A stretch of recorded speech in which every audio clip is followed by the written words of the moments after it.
All right. Good evening. Hello, and welcome. Thank you for being here. Um, Normally, it would be me and Pastor Lawrence, but due to Pastor Lawrence's schedule, he will not be able to join us tonight. However, we will continue to move forward. We'll take on this last chapter of the book of Ephesians. Very interesting chapter.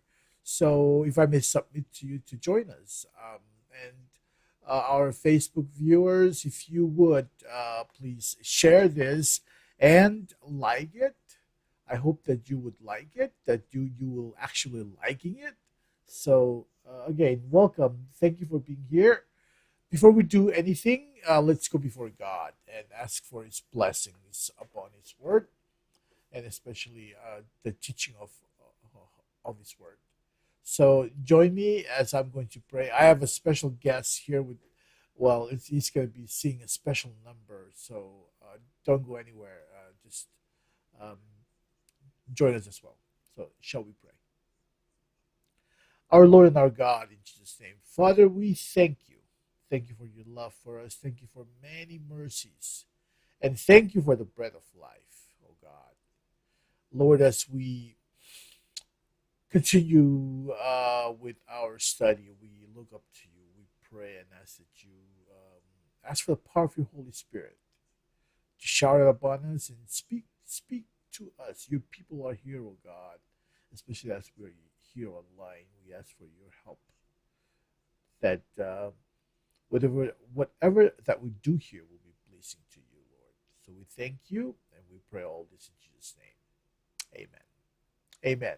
Again, as I was saying, my name is Sir Lay. I'm up here in Southern California, specifically Ontario. We've been doing this online podcast for about 3 to 5 years now. We're on Mamusa page, online Bible study page. Mamusa stands for Micronesia Outreach Ministry USA. Yes, we're Micronesians.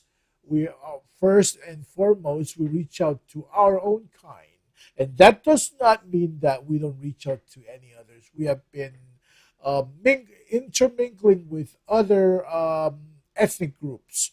We've done a lot of things with the Polynesians, Even out here in the U.S., we're not just restricted to micronations, but the Word of God is for all. So again, we want to invite you join us as we are concluding this Paul's letter to the Ephesians, where tonight we are on chapter 6. So Ambassador Lawrence have been gracious. He's taught the first 5 chapters, and recently his schedule has gotten busier and busier, and he's prioritizing things. But we met over the weekend here in San Diego, and then we talked about what we can do, and we agreed that I will go ahead and finish up this study for tonight. But again, we had some fun over the weekend, and I hope that you did too. I hope that your July 4th went very well. For us here in San Diego or SoCal, we went down to San Diego, and then we did our July 4th celebrations with the Palauans, the Yappies, Panapins came also, Kushayans also came, and of course the Chukis. Uh, Thank God to the leadership of Pastor Santosuka. He's our overseer for the Mamusa ministry, and the president of Mamusa, this organization, is Deno Kinsang. He's from Palau. So they orchestrated this event. We went down and we ate a lot, and we played softball. We played softball, and shout out to the youngins from Kushai. They claimed the victory of that pickup softball game. So thank God for all of you who joined and had fun. So tonight we will be talking about a very interesting thing. This chapter 6 is about being spiritually filled. What does that mean? But before we do that, let me bring in my really good friend here from Palau. He's in Palau right now. His name is Kenny, Kelan Kenny. Kalon Kenny, young man, very vibrant, very talented, in so many ways. So listen to this song from uh, Kalon. So stand by. Who am I that thy skin would welcome me? I was lost, but he brought me. Oh, his love for me. Oh, his love for me. Oh, the sun sets free. Oh, it's free in me. I'm a child of God. Yes, I am. Realize He has ransomed me.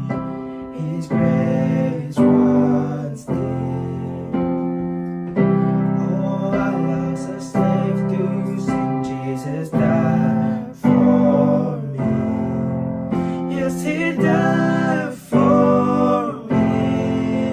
Oh, the sun sets free. Oh, it's free indeed. I'm a child of God.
yes, I am.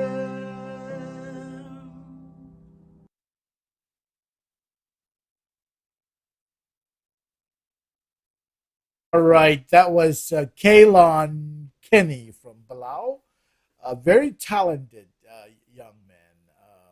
So he's currently in Palau visiting his countryman, and I'm sure he's having fun. Kalon, wherever you are, enjoy. It is well deserved. So we will jump into our study tonight. Again, I want to welcome you. Zonia, thank you for being here. Lonnie, God bless you. And also Wani Walter. Thank you. These are those that I can see who, with this emojis. Thank you so much, guys, for joining. I pray and hope that you will not be disappointed with tonight's study, yet you would actually get something of how what Paul does. The way Paul teaches is in a way kind of different. If you look at what Paul does, he is the one who was chosen, was called to go to the Gentile nations, which would be you and me. But tonight we are in the book of Ephesians, epistle uh, to the Ephesians. Epistle, again, is just another fancy word for letter. So Paul writes to the Ephesians to remind them. If you look at chapter 1, uh, Pastor Lawrence taught us several weeks ago about the calling of the church. This is a call to the church. What the church is supposed to do. I kid you not.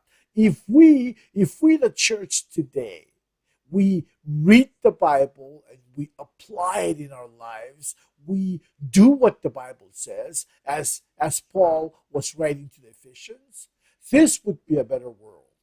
The reason why the world it is today is because we, the Christians, are lacking our duties. We are not doing what we're supposed to be doing. And then chapter 4 to 6, Paul again talks about the conduct of the church, how the church, what the church is supposed to be doing. So he's reminding this group of believers in Ephesus to this is your conduct. This is what you should be doing. In it, he talked about walking in unity. That's chapter 4.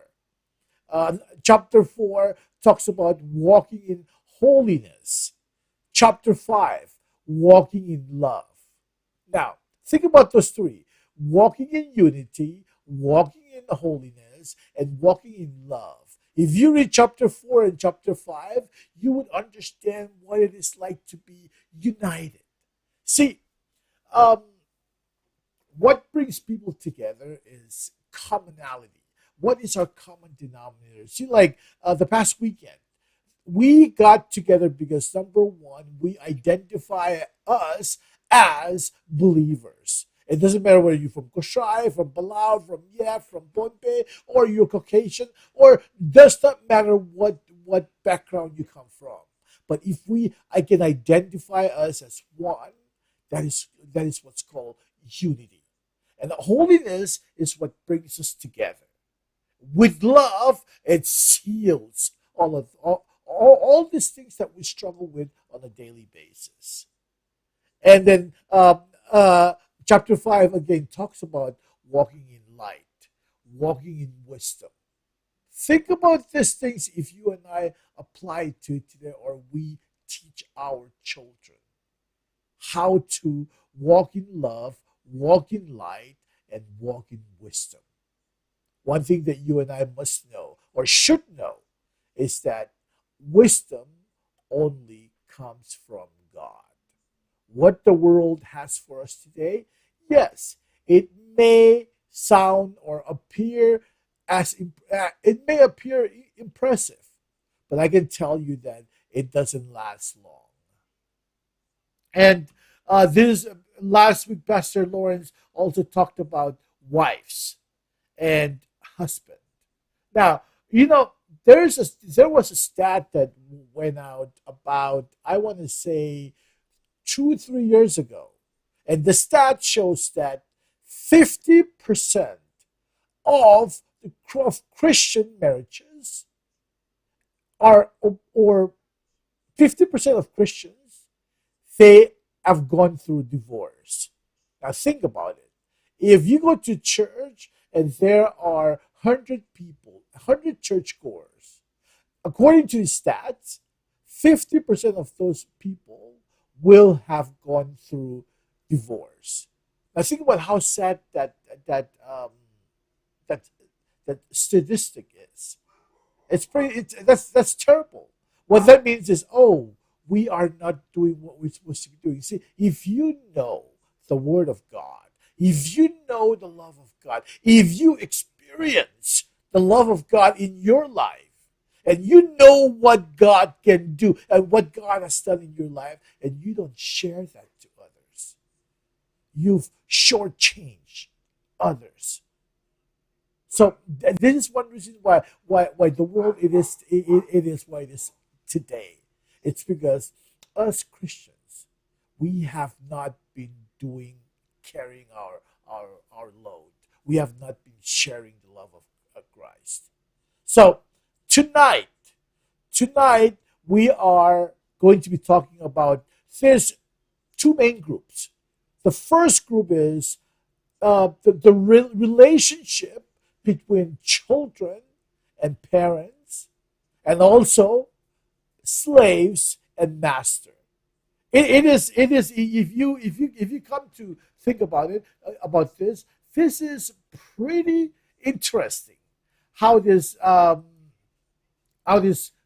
about. Let me go to my notes here in chapter 6. As I was saying, we're gonna be talking about this spirit-filled life. What is this spirit-filled life? Spirit-filled life is necessary for having a good parent-child relationship. It is important in today's life. I'm gonna bring the Bible here, and you and I will read it together. Let me go here and okay. Sorry, so sorry about that. Let me see if I can turn this off so it doesn't come up again.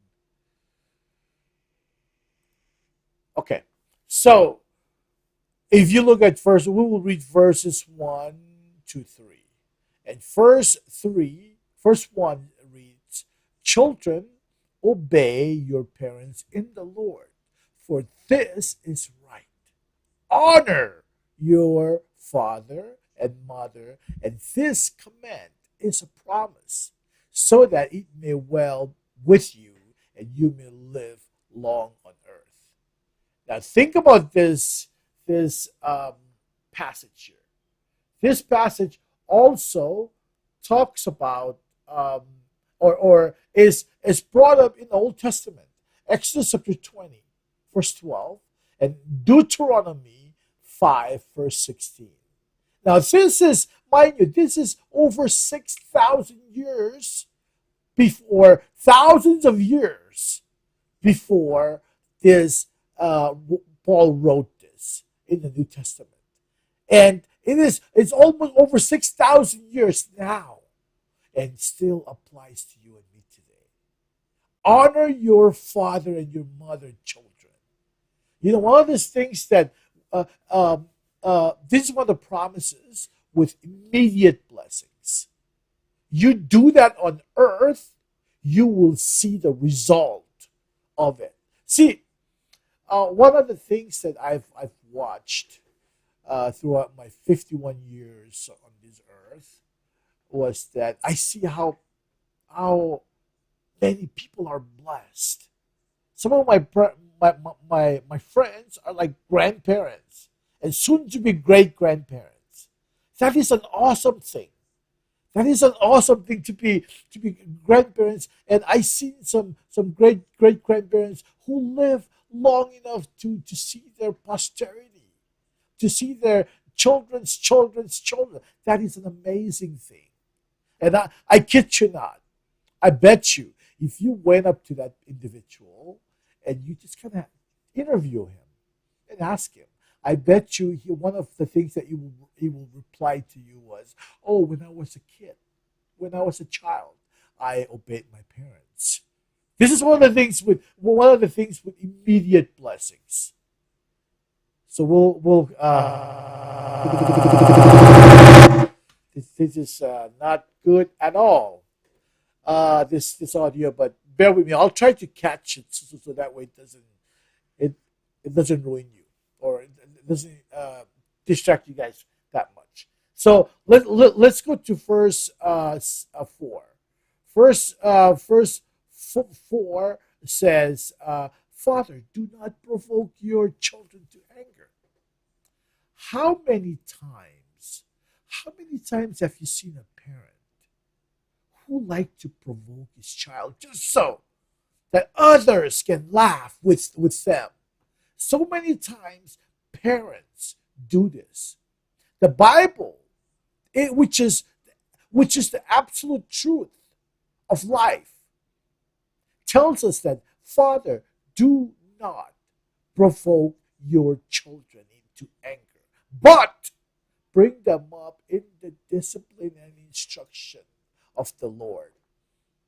See, if you go to the inner cities, those are some of the areas that have high crimes, that uh, children born in the out of the wedlock, or these are areas that Christians should go and teach this um, godly wisdom.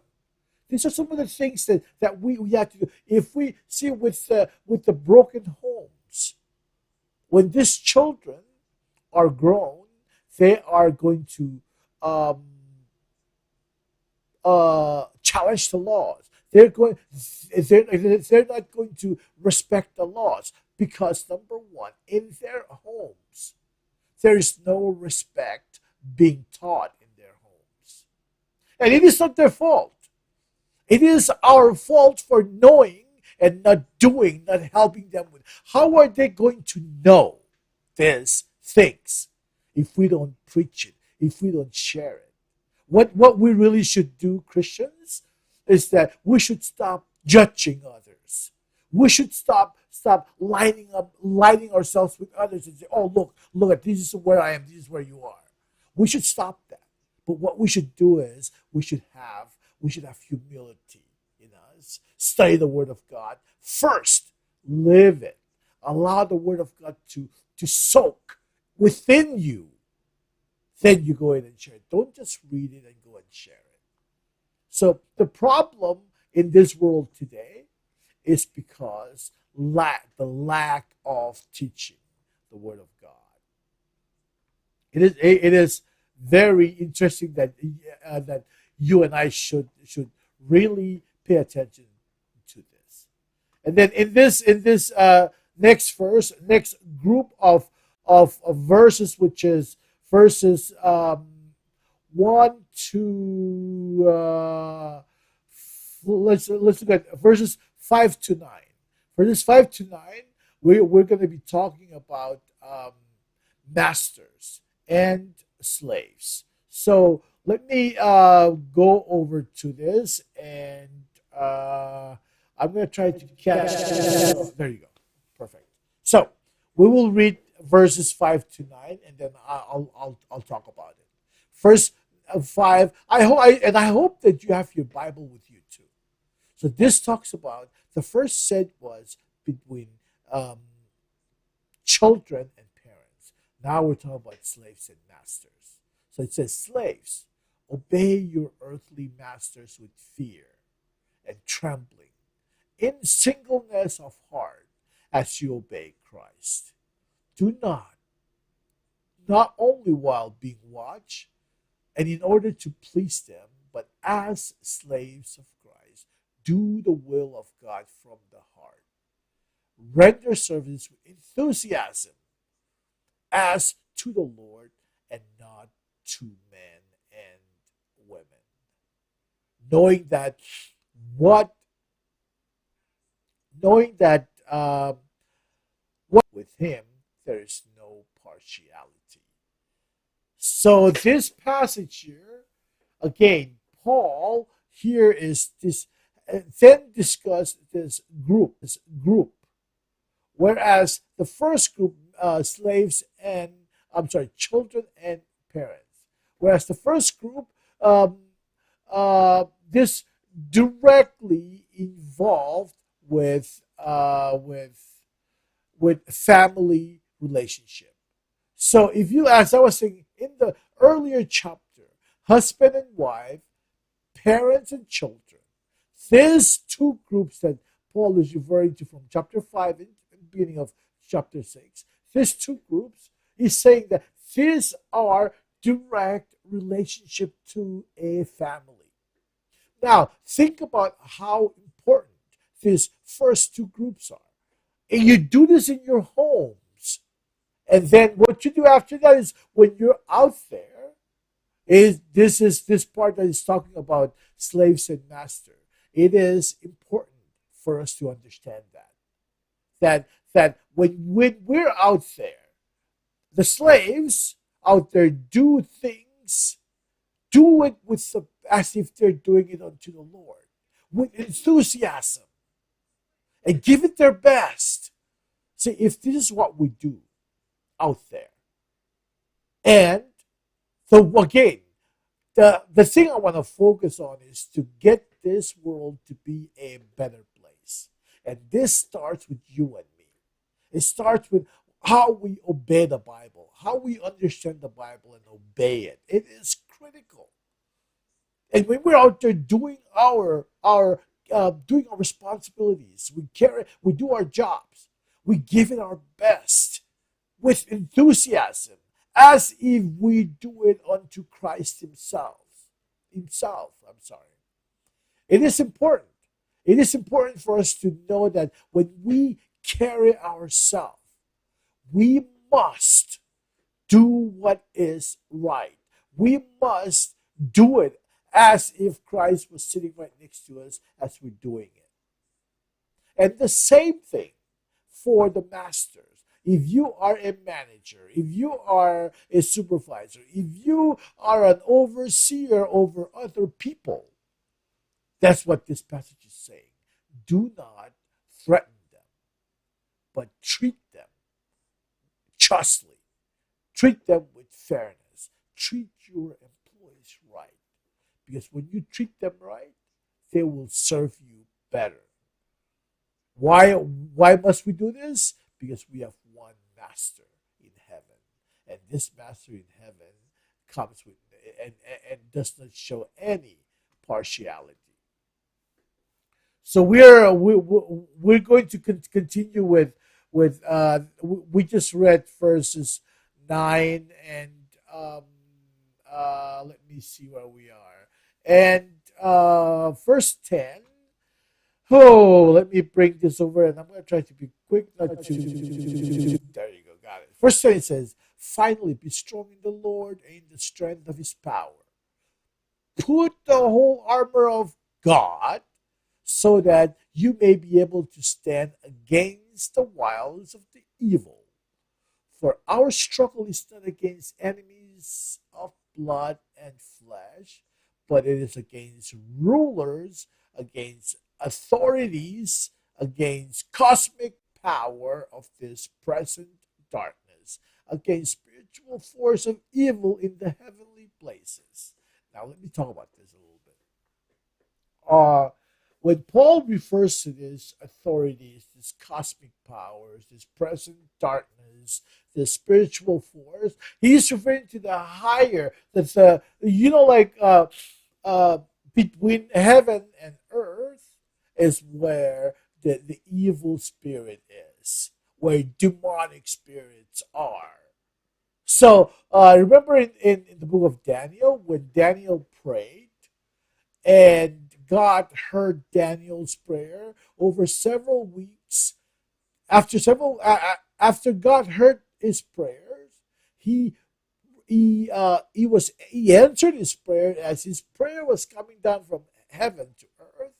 It was intercepted, and Angel Michael with his forces. There was a battle. There was a war in heaven where there's bad angels against the angel, this good angels, and of course, the victory is always to God's, always on God's side.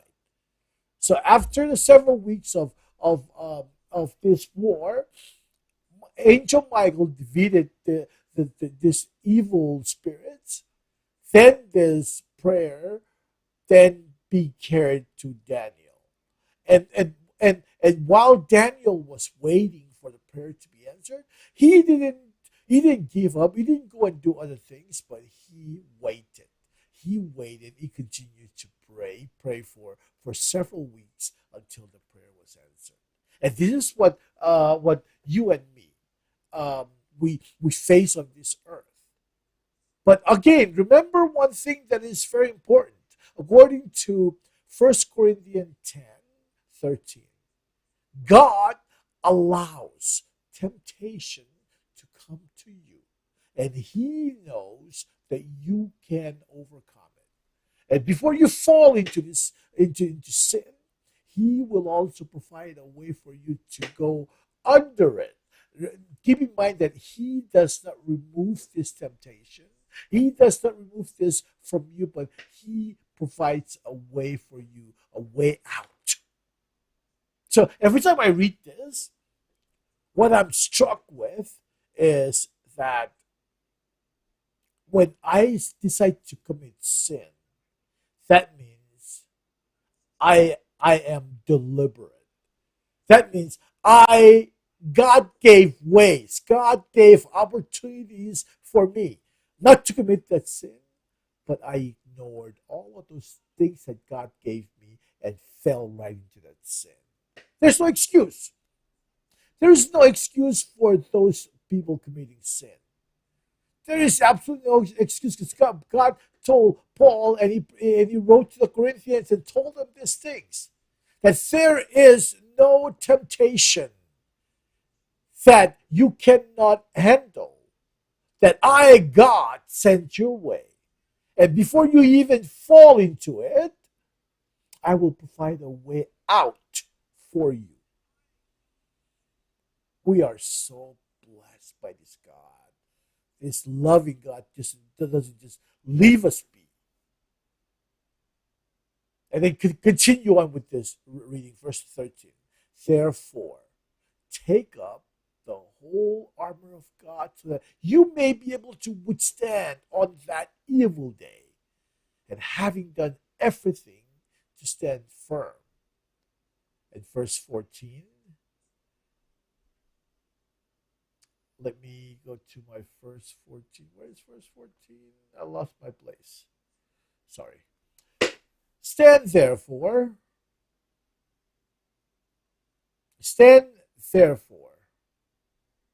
fasten the belt of truth around your waist, and put on the breastplate of righteousness. Verse 15, as shoes for your feet, put whatever will make you ready to proclaim the gospel of peace. With all of these, take the shield of faith, with which you will be able to quench all the flaming arrows of the evil one. Take the helmet of salvation and the word of the Spirit, which is the word of God. Wow. Pray in the Spirit at all times, in every prayer and supplication. To that end, keep alert, always persevere in supplication for all the saints. Let me bring that over to you so you can read. Pray. Okay, here. Pray, verse 18. Pray in spirit at all times.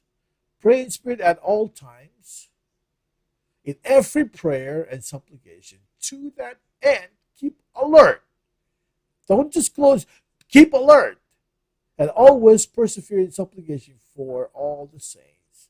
Pray also for me so that when I speak, a message may be given to me to make known to boldness mystery of the gospel, for which I am an ambassador in chains. Pray that I may declare it boldly.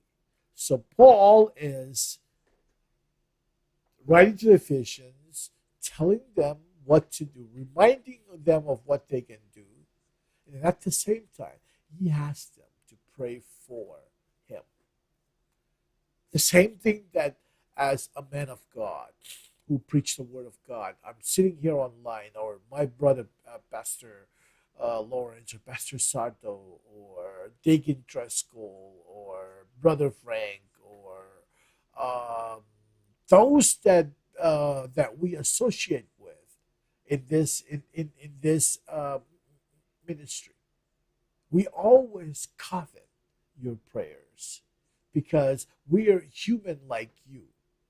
We will be tested, and Satan will throw things our way that we would not. That his goal, the Satan's goal, is for us not to preach the word of God. Because when we preach the word of God, you will receive it, and you will not only receive salvation, you will also be blessed. So what Satan is doing is that he is trying to stop it. He's trying to stop anybody who would preach the word of God. And if you are one who is trying to trip those who serve God, I don't know what God would do to you. But that in itself, if you know of a man who served God and you purposefully try to take him down, I don't know what God will do to you, but I know it's not going to be good. But what Paul is saying here is for you to pray for God's servant, that the message that is being preached is clear and is biblically sound according to God Himself. And the last part is is is Paul's closing. When you go to verse 21, he says that this is personal matter and benediction. Paul says in verse 21 of chapter 6, so that you also may know that how I am and what I am doing. Tychicus will tell you everything. This is one of Paul's messengers. He is a dear brother and a faithful minister in the Lord. I am sending him to you for this very purpose, to let you know how we are and to encourage your hearts. And Paul, when he says his goodbyes, he comes with peace be with you, peace to the whole community, and love with faith from God the Father and the Lord Jesus Christ. Grace be with all who have an undying love for the Lord Jesus Christ. So the same thing that Paul is saying here first. Peace of God to you, our viewers, those who are listening, those who will be listening, those who will be coming in. And the grace of God be with you in all things that you do. So keep us in mind. Keep us in mind. Pray for us. Pray for those who are sharing the word of God, that they will share the message clearly. No divisiveness, but clearly and biblically sound. So I thank God for the teaching of His Word as I'm studying this letter, and it does open up a corner, an avenue in my head where I had not explored. So what Paul is doing here is he is giving you and I reminders of how to live life. He started with two groups. First group is husband and wife. Second group is children and parents. And the third group is slaves and masters.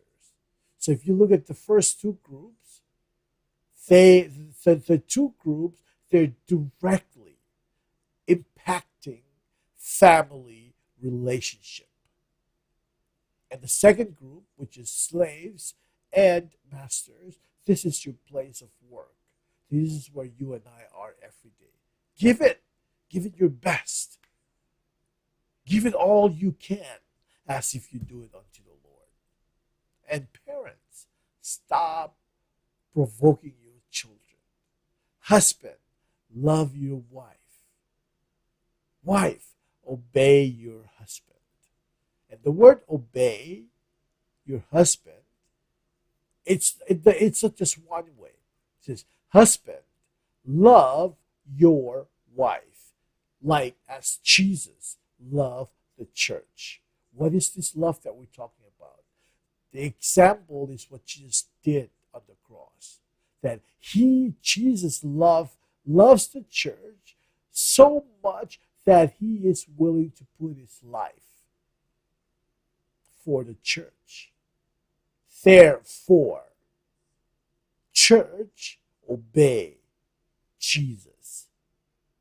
That same example, the parallel example, is for husband and wife. It's not. It didn't say, oh, wife, obey your husband. No, it says, husband, love your wife. Love your wife meaning that you would do everything for her. You would do anything to prevent her from getting hurt. You would do anything within your power to protect her, to guide her, to love her, to cherish her. And in return, wife, obey your husband. So this is a dependent clause that is depending on the second part. It didn't just say even if you're just a terrible husband who do not provide, who do not do anything. Now this is not what this passage is saying. For your wife to love you. If your husband who is not doing anything, I don't know how you can love your wife if you don't do anything for her. Oh, trust me, I am not perfect. I am the last person who should say this, but I'm saying this so I can do whatever within me that can honor, that can carry this love, that I would treat my wife accordingly. Trust me, I have a very close friend whose wife passed away, and he told me, he said, Shirley, or brother, you have to listen to your wife. Like, why? As if I know what I was doing. He said, since my wife passed, this is what he told me. Since my wife passed, I wish that she would continue nagging at me. I wish she would continue to complain, and I would get up and do everything that she wanted me to do. Now that she's gone, I can't. And all I have is regrets in my life. And I think this would work to me. Thank God that my wife is still with me. And thank God that your wife is still with you. And by no means I am talking down because your wife is no longer with. If you don't have your wife anymore, God is in control of things. But what I am saying is that, husband, love your wife so that your wife can obey you. Sometimes wives obey husband, and husband just don't treat. And this can be cultural. But back to the teaching. Back to the point that Paul is saying here, is for people to work together. Like, you scratch my back, I scratch yours. If you look at it, like, parents, don't provoke your children. That way, when your children, but teach them the things that they need to know about God. So when they grow up and they move away, they will know to fear God. And God will then reward you, parents, for doing your job. So thank God I have come to the conclusion, to the end of this message, this chapter. Well, please join us. Stand by. I'll talk with Pastor Lawrence, and then we'll determine what the next book that we will be teaching. If you are interested in a topic or a book or something about the Bible, let us know, and we would be glad to entertain it and see how we can go about delivering what you need. And if you have any questions about what I just shared, also please let me know. Let me know. And I think we have come to the end. May God bless you and thank you once again. Let me bring in my friend here again for his song to close and meditate about the teaching of His Word. And again, as Paul said, pray for me, please. I need your prayers. Stand by. Who am I that thy skin would welcome me? I was lost, but He brought me. Oh, His love for me. Oh, His love for me. Oh, the sun sets free. Oh, is free in me. I'm a child of God. Yes, I am.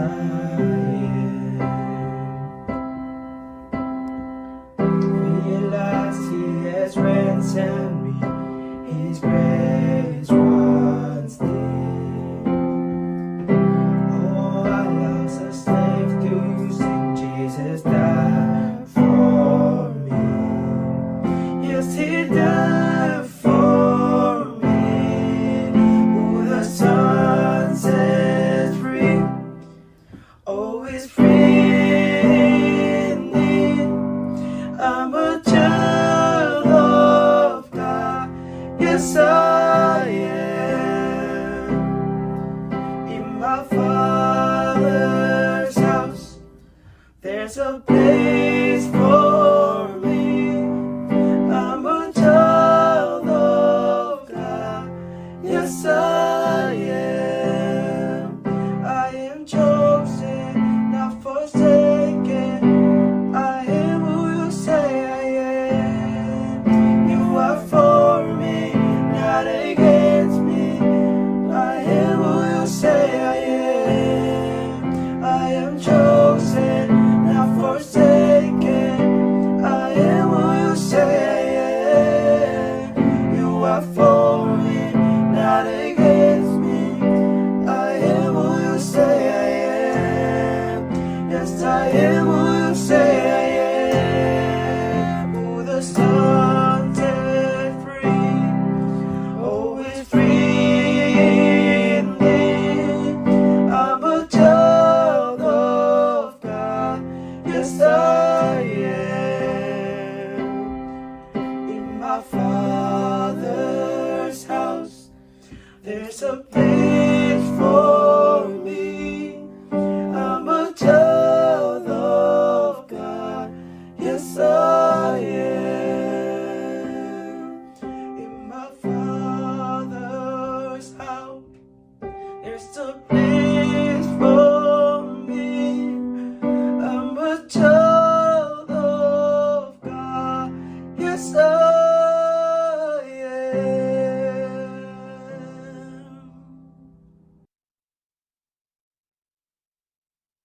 All right. Got it? Oh, I was trying. But thank you. Thank you for being here. Sonia, thank you. And Asen, thank you as well. Lani, may God bless you. And I think we've come to the end of our study. Please stand by for next week. We will let you know what the next book is. And if you want us to teach a book, Let us know. If you want to know about the Old Testament, I have a friend in Hawaii, young man who does his in-depth researches. I'd like to bring him also. Thank you. Let me pray and close this piece, and then I'll dismiss you all. Shall we pray? Our Lord and our God, in Jesus' name, Father, we thank you. Praise you, O God. Thank you for your word of wisdom, the word that brings comfort, words that brings blessings. We thank you, Lord. Bless each and everyone who's here as we part from each other, O God. Protect them, guide them, and I speak blessings upon them. In Jesus' name we pray. Amen and amen.